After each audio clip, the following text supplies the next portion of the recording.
We just talked about the M-shaped life, building a life around multiple deep passions instead of forcing yourself to choose a single path. But when I read the comments, I noticed one feeling repeating again and again. So many people say, I wish I knew this 20 years ago, or they ask if I'm already 50, 60, is it still possible? Those two questions are what opened the door to today's video.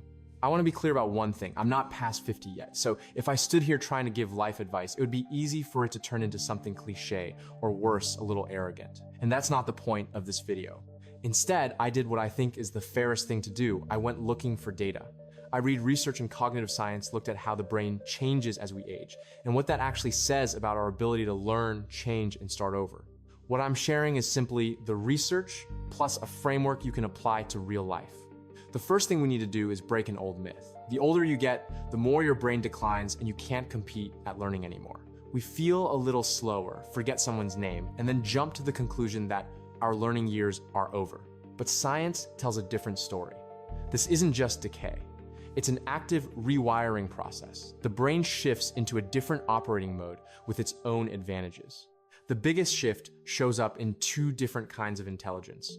The first is fluid intelligence, raw processing speed, the ability to solve brand new problems quickly and to hold a lot of new information in working memory at once. And yes, research suggests this tends to gradually decline with age.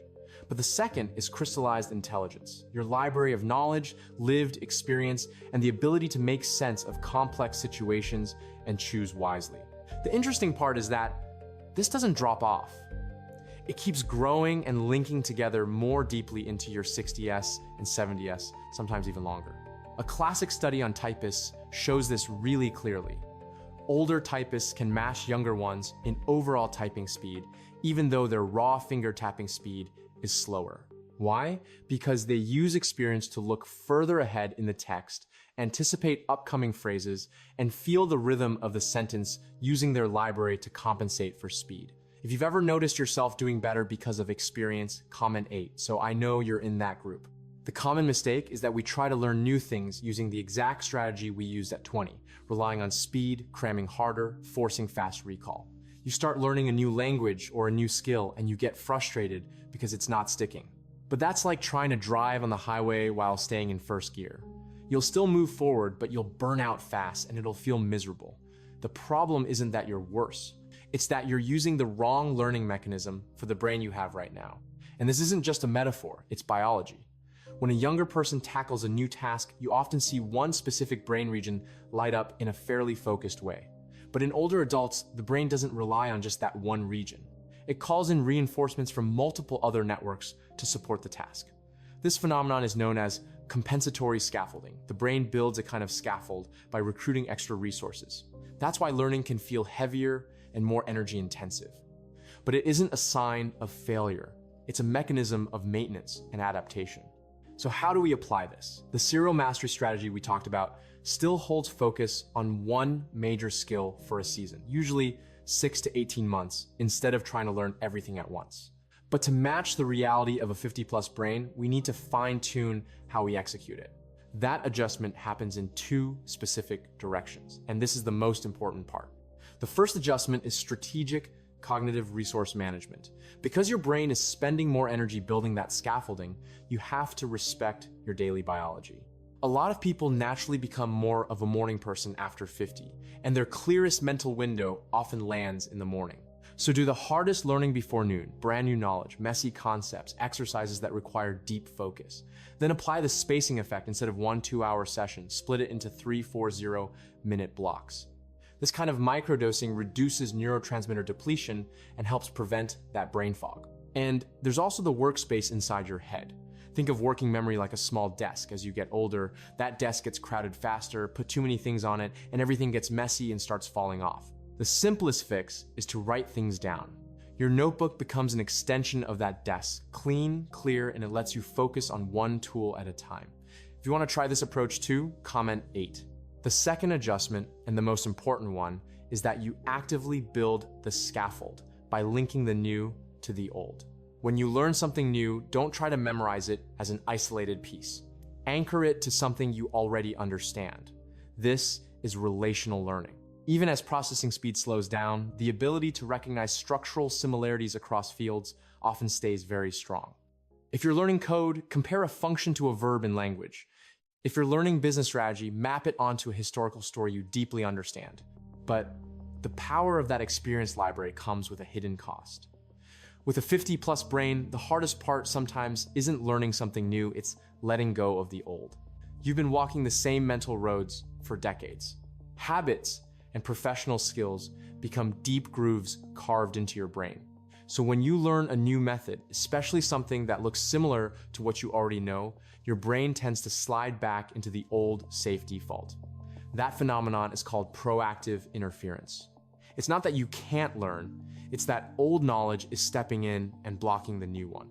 So how do you train flexibility so your brain learns to take a different turn instead of sliding back into the same old groove? Maybe we have to relearn how to be a complete beginner again, like we were as kids. That's what Dr. Rachel Wu calls cognitive agility. Her argument is that we lose flexibility because we stop learning in the diverse, playful way children do. In her research, older adults learned 3 unrelated skills at the same time: Spanish photography and painting for about 15 hours a week over 3 months, and they showed clear improvements in both processing speed and working memory, almost like their brains had gotten years younger. You might ask, doesn't that contradict serial mastery? No, they actually fit together perfectly. Call it the pillar and playground model. First, you choose a pillar, your main learning project in the serial mastery style, where you go deep and take it seriously. Then you create a playground 2 side skills, purely to keep your brain flexible, not to become an expert. Your pillar takes about 70% of your energy. It's the skill you want to build as a real foundation, where you lean on crystallized intelligence and learn by connecting the new to the old.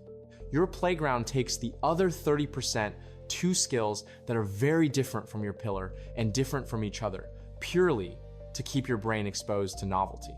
If your pillar is logic heavy, like coding or finance, your playground should be more sensory and physical, like watercolor painting, dance, or learning an instrument.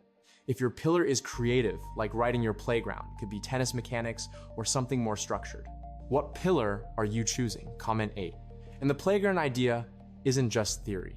There's a well-known study that used a game called NeuroRacer to test older adults' multitasking ability. Participants had to drive a car along a curving road while also reacting to signals. They trained for just 1 hour, 3 days a week for 1 month. The results were striking. They didn't just get better at the game working memory, and the ability to filter distractions improved significantly too. Even the pattern of brain activity started to look younger, and the effects were still measurable 6 months later. The key to keeping your playground from draining all your energy is this: your only job there is to be a beginner. No goal to get good fast. No turning it into a second mountain you have to conquer. You show up to try, to fail, to explore. And because the skill is different enough, your brain doesn't have an old trail to slide back into, so you get less proactive interference. That gentle novelty keeps the brain flexible, and that flexibility actually helps you go deeper in your pillar. But there's one sensitive distinction that really matters. The pillar and playground model is for healthy aging. If you or someone you love is living with mild cognitive impairment or Alzheimer's, the map is different. What feels like stimulating challenge for you can become confusing or stressful for them. In that case, the goal is no longer push through difficulty to get stronger. The goal becomes designing experiences that are safe and winnable, with clarity, simplicity, and familiarity as the priority. This is a big topic, and it deserves its own video. And now we're back to the question that started all of this. Is it too late to learn again? The answer is no. Yes, we lose some speed over time, but in return, we build something far more powerful, a massive library of experience. The key is simply to respect that shift, protect your energy, connect the new to the old, and create a playground so your brain can be a beginner again. You can learn better than you think. To help you start today, I made a free PDF that walks you through designing your own pillar and playground model, plus a checklist of foundation habits like sleep, movement, and a learning rhythm that helps your brain learn sustainably. The download link is in the description. And if you want me to make a follow-up video showing how to choose a pillar and playground for different real-life situations, comment 8 so I know.